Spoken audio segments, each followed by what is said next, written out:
Hi, welcome to another fruitful discussion with Mrs. M. So last meeting we have discussed about the different theories, okay, which is the theories and the effective or ineffective in their job. So for this morning we will need to continue our discussion. So I have already, please look at your module. So for today, we'll discuss the outline of our discussion is organizational units in the PNP organization, the functions in a police organization, the organic units in a police organization, the kinds of organizational structure, and the four primal conditions of an organization. So these are the outline of today's presentation. So now let's start. So please enjoy the video presentation.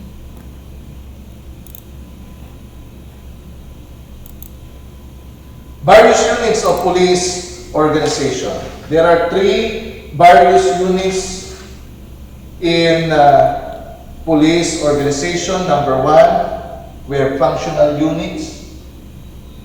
We have line units and geographical or territorial units. Now, ano itong functional units nito? Ang functional units ay makikita natin dito, like for example, yung bureau, and then division, section, unit. Now, pag sinabi natin bureau means it is the largest organic functional unit within a large department.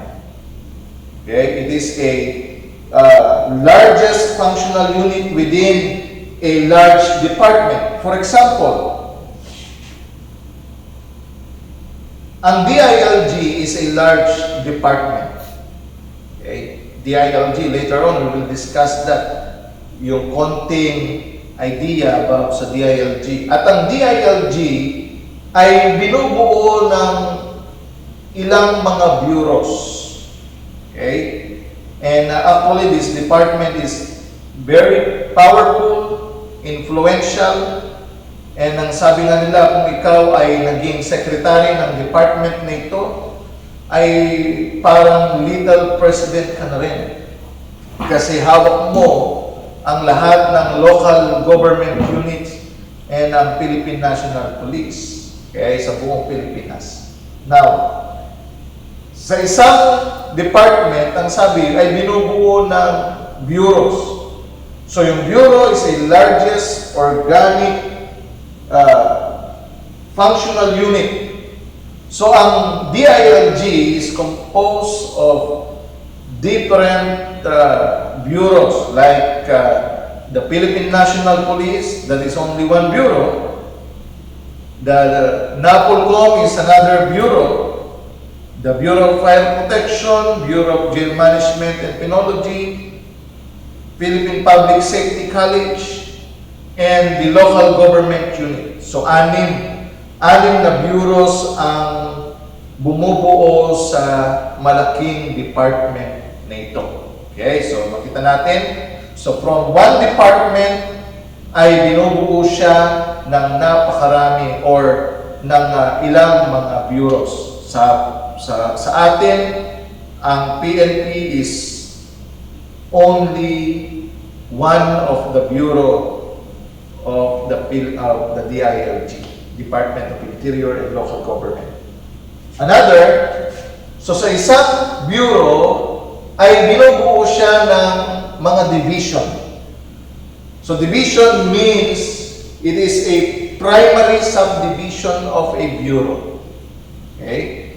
So sa Philippine National Police, yung police organization natin ay binubuo siya ng ilang mga bureaus. Actually, maraming mga division ang bumubuo sa Philippine National Police. Now, in one division ay binubuo siya ng mga sections. Like, for example, ang ibig sabihin ng section is a unit within a division. Kanina, division is one area of bureau. Ang section is one unit of division. Ang unit is one area of section. Pag sinabi natin unit, it is a functional group within a section, and it is the smallest functional group within an organization. Okay, so ang tawag dyan ay functional units of police organization. Okay, in one department, binubuo ng bureau. In one bureau, binubuo ng mga division. In one division, binubuo ng section. In one section, binubuo ng mga units. Now, next. Territorial units. Territorial units. Now, ang sabi dito, sa territorial units ay ito yung mga bumubuo. We have post, route, beat, sector, district, and area. Post means a fixed point, okay, or location to which an officer is assigned for duty. Okay. So makikita natin dyan, pwedeng sa police station, sa mga traffic posts. So yan ay considered as one territorial unit. Route means it is a line of streets designed for patrol purposes. It is also known as line B. Okay? So isang route yun, pwedeng sa Tarlac ay portion ng F. Taniedo or portion ng MH Del Pilar. So yung mga ganyang area. And then beat is an area assigned for patrol purposes, whether by foot or by vehicle.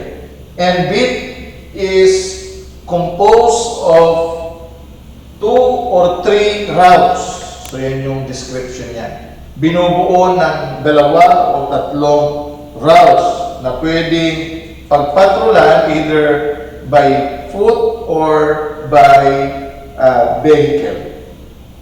Ang sector is composed of 2 or more beats, routes, or posts. Kanina yung beat is composed of 2 or more route. Ang sector naman ay binubuo ng 2 or more beats, mas malaki, including routes, including posts. And then we have the district. District means geographical subdivision of a city for patrol purposes. Malawak.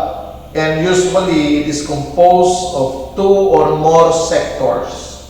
So, ganyan po ang ang district.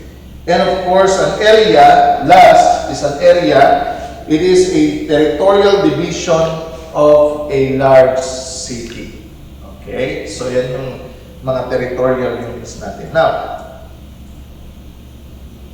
we have the line type organization. The kinds of organizational structure. Iba po ito kinds of organizational structure. So, meron tayong tatlo dyan. We have the line, and then we have the line and staff, and then we have the so-called, kung hindi ako nagkakamali, is functional organizational structure. Now, in line type police organization, ang sabi dito, it is a straight line organization which often called the individual, military, or departmental type of organization. Okay? The oldest and simplest kind, also called military.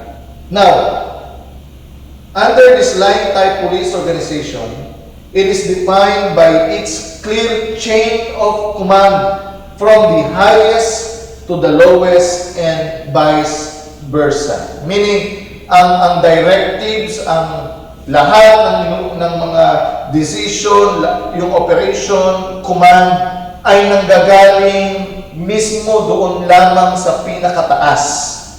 Pababa lagi yun. Meaning, walang rights na mag-decide yung iba. lagi yan nasa pinakataas. Okay? Next. Dito naman sa line and staff type of police organization, it is a combination of the line and functional kind. Meaning, it combines the flow of information from the line structure with the staff departments that service, advise, and support them. Generally, more formal in nature and has many departments. So, ibig sabihin nun ay distributed na, delegated na yung authorities. Hindi lamang yung pinakataas ang magdi-decide, kundi in every department, they have their authority, they have their rights na magbigay ng directives, ng command doon sa span of control nila, doon sa kanilang subordinates. Okay? And then, we have the functional type police organization. Ano naman ito? Structure according to function and specialized units. The fixed staff functions of the organization.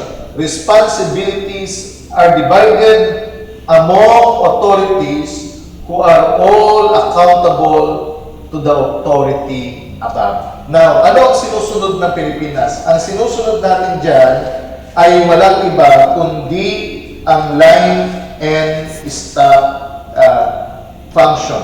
Okay? Line and staff organizational structure.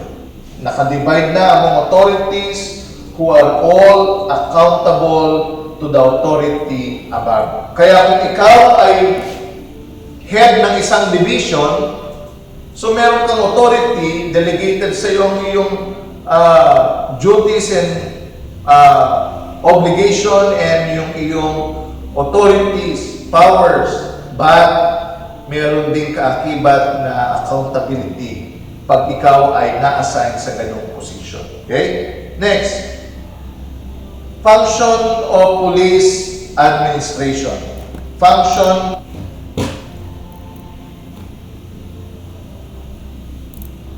Alright, so those are comprehensive information about our organizational units in the police organization. So again, you do have your functional unit, you do have your territorial unit, and the other one is the geographic unit.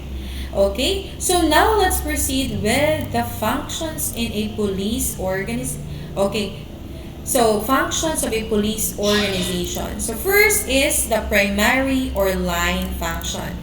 So the functions that carry out the major purposes of the organization, delivering the services and dealing directly with the public.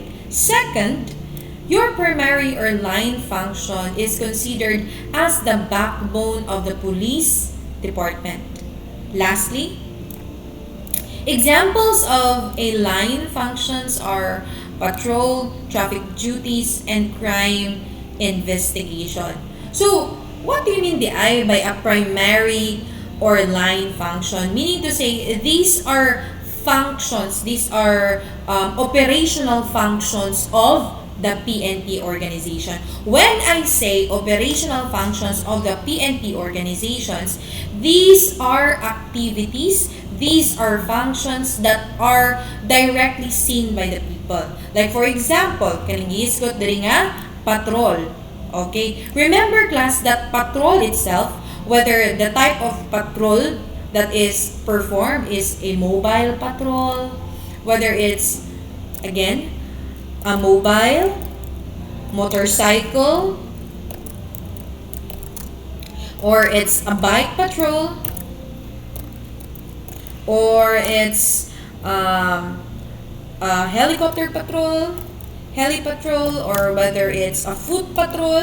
Okay, as long as it is a form of patrol, remember guys that this line function is considered as the backbone of the PNP organization. Just try to imagine the metaphor that I'll be using. Kanatuang spine. Without our spine, do you think that you can still if your spine, if your spine will not function properly as it is designed by our Creator, do you think you'll be able to walk? Do you think you'll be able to squat? Do you think you'll be able to do the things that you're doing right now? Just like holding your phone, just like walking, jogging, no, partying, so on and so forth. So just try to imagine if patrol will be removed from the PNP organization. Kung wala ang patrol, therefore, the PNP organization will die in its natural nature. Nganong importante kaayo ang patrol? Nganong nahimo siyang backbone? Because patrol, guys, again, remember, patrol in the PNP organization is considered as the eyes and ears of the organization. Moingon na po muna ako, ma'am, ano ang patrol na himong eyes and ears? Will you please provide an example that will justify nganong ang patrol is a backbone, nganong patrol is considered as the eyes and ears of the organization? Do not worry, I will give you an example. Nganong i-consider siyang eyes? Eyes in a sense that, remember, nga kung magpatrol ka, you are visible to the people. No? You are visible to the people, and the activities of the people in the community is also visible to you. Usa may buot pasabot. If naa kay makit-an nga mga street children, okay? If magpatrol ka, it would be easier for you to see and to check if these street children are using rugby. It would be easier for you to see if naabay robbery, if naabay mga snatching, if naabay mga unnecessary commotion in the street or in the corners. Okay? So, nag-consider siya as eyes of the organization. Nga nag-consider po siya as ears of the organization. Because remember guys, when you do patrol, ang mahitabo magudan is that at the same time, you are also enhancing the cooperation and coordination and also gaining the trust of the people in the community. In that sense, the cooperation, coordination, and trust of the people in the community, what will happen is that they will confide, they will divulge, they will disclose to you any informations they know relevant to the crime that you are investigating, or inform you, tell you, disclose to you informations that are essential in the implementation of the Oplan Tokhang. Informations that are necessary to identify what are these houses that are operating cyber prostitutions. Who are these people who are using their house as drug den? So as you can see, patrol as an example of a primary or line function is very imperative in the PNP organization. Whether such organization of the PNP is just a station, whether it's just a unit, or it's the national headquarters, kinahanglan, no matter how small it is, kinahanglan that the patrol is always present. And, dili na kay present, dapat it should be performed properly.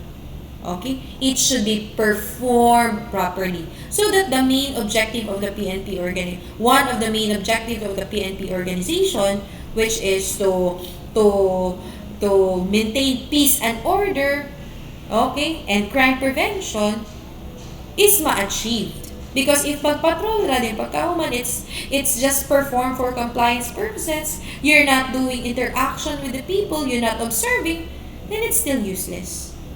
Okay? Another good example of a primary line function are the traffic duties. Mangutana mo, ma'am, kana mga pulis mag-traffic po na sila. Of course, that is also part of your job if you will be absorbed pohon in the PNP organization, if you will be assigned in the traffic division. So therefore, your main job, usa sa imong trabaho, is to handle traffic. And at the same time, to handle traffic accident investigation. Okay? Another line function of the PNP are crime investigation. Okay? So again, crime investigation. So this normally happens if a crime is being reported or a crime has been discovered. Alright. So now let's proceed to staff or administrative function. So, the functions that are designed to support the line function and to assist in the performance of their function. Another examples of a staff function is for planning, researching, budgeting, and even doing some legal advice. Ganun, ma'am? Ganun na-appeal ang legal advice? Because remember, class, it's not only licensed criminologists who are allowed to apply in the PNP organization. Teachers, nurses, and even lawyers and even priests are even qualified to apply in the PNP organization.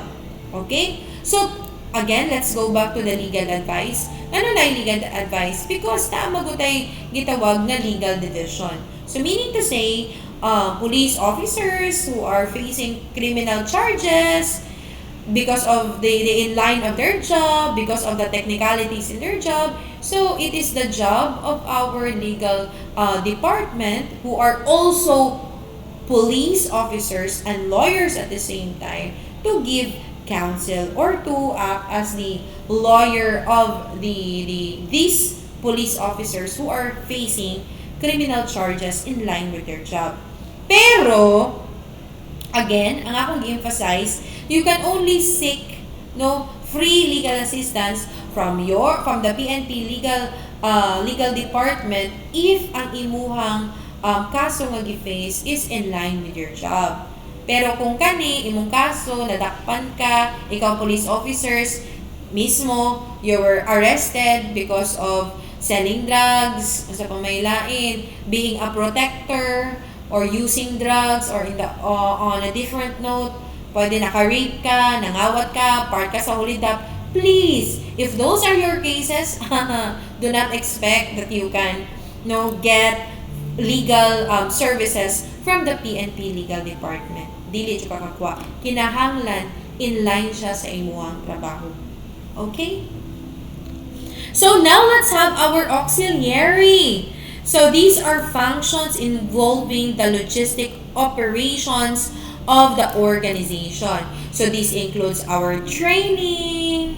Saan ka training? Your basic training, your junior leadership training, your senior leadership training, so on and so forth. So this is part, and even your scouting is also still part of the training. Another, communication. So normally, what the PNP utilize is a radio communication. Pero techie na po sila because of course, they also use the Gmail. Another, maintenance, and this the records management. Ganang part ang auxiliary of the records management. Because it is also part of their job to see who are these police officers who are still active in service, who are already on a WUL or AWUL, who are these police officers eligible for maternity leave, eligible for paternity leave, eligible for early retirement, eligible for compulsory retirement, okay? So on and so forth. So these are all parts of your records management. Another, the supplies, the equipment management. So these are all examples, some of the examples of your auxiliary function. Alright, so now let's proceed with the organic units in a police organization. So first is that you do have your operational units. So this is still in line with your, kung ganina, function, karon, units. So you do have your operational unit. Diba, giisgot na ko kanina that under your primary or line function, these are activities or functions that are performed by the operational unit. That is why I have given you an example about traffic, about patrol, about investigation, and even vice control. Mangutana mo, Ma'am, unsa may examples of vices? Kanang kuan, prostitution is also considered a vice. Taking of consuming cigarettes is also a vice. Taking alcoholic beverages, it is also considered as a vice. Remember guys, na dito sa Pilipinas, though ang cigarettes and though alcoholic beverages are legalized, but there is a minimum age na pwedeng mo gamit ana. Like for example, kisa may pwede ra mo palit og sigarilyo, dapat those who are 18 years old and above.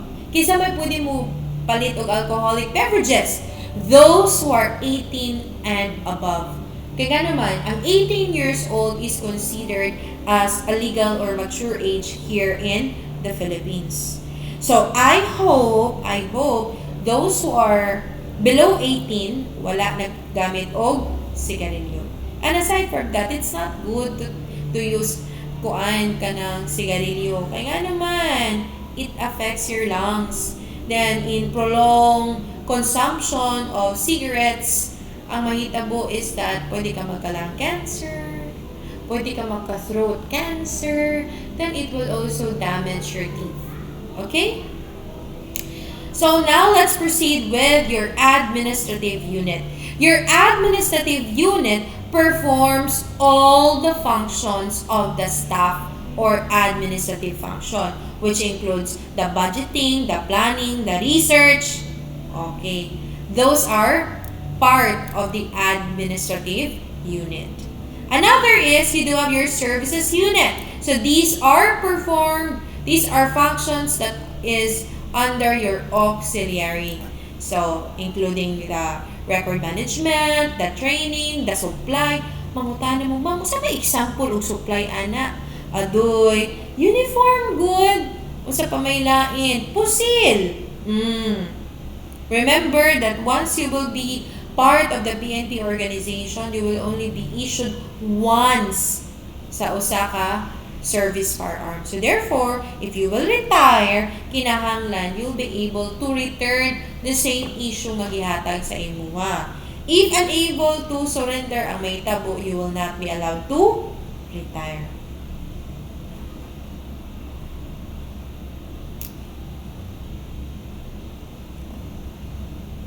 Okay? So I will no longer what is an org? I will no longer discuss this organizational structure because it was already discussed earlier in the vid that I have shown you. So now let's proceed as to what is an organizational structure.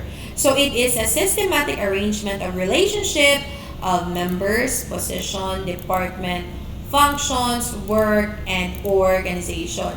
So it is comprised of functions, again, relationship, responsibilities, authorities of individual within the organization. Okay? So, usa may buot pasabot nga na adjoy relationship. Because in order for an organization to be productive, there must be a harmonious relationship between the members and the head of such office. Because ang mahitabo magod if the members of such organizations are not motivated, no, they do not know their job description. Okay, they do not have a good relationship with their head. Okay, or the head is indifferent. What will happen is that it may also result for low performance in the job on the job that is assigned to them.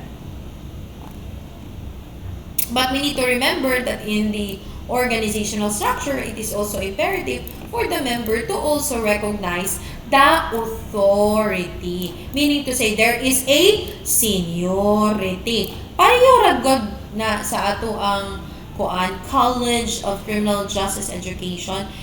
The moment ka mag face-to-face na ta, kinahanglan, you as first-year students, you need to respect the seniority as well. O sa ibot na akong pasabot, na kung mag face-to-face na ta, kung ma-second year mo, yan na ay third year and fourth year, na mas ahead pa ninyo, when you talk to them, it is not as if you are talking to your classmate, but there should always be a gap and respect. So, even if they are not, even if they are still students, but you need to observe authority and seniority. That is why it is very important that you need to address them also as sir and ma'am, as a form of respect. Kinahanglan, diri palandaan in the academy is madisiplina na mo. And you will be trained to respect seniority. Kaya in the PNP organization, in the BJMP, in the BFP, so on and so forth, all law enforcement organizations, they are very, very particular in the observance of seniority.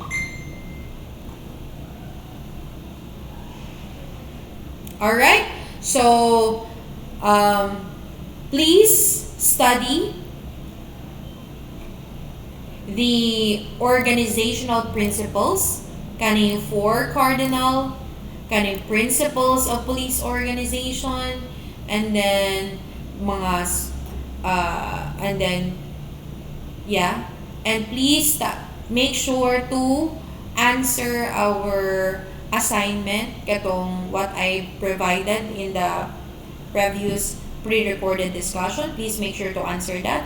And also, please make sure to answer this one, your activity. Many are texting me, ma'am, do I need to answer the assignment online, the one that you have prepared in the pre-recorded and or katurang module? Both. You need to answer both. Okay? And then, another is that, another is that you need to study as well the ancient roots of the Philippine policing. You need to study this one, including abot diri sa part nga history. Okay? So, do not forget, next week, I will post it on our GC, karong weekend, your schedule, and the meeting code. Alright? So again, we will have a live discussion, an online live discussion, and at the same time, we will have a graded recitation. So it is imperative on your part to study in advance. And wear your type A uniform, open your camera at all times, just for in case your type A uniform is not yet available. So, pwede lang you can use a white shirt or a white polo. Alright? So, bye guys. So, see you on our next discussion. God bless.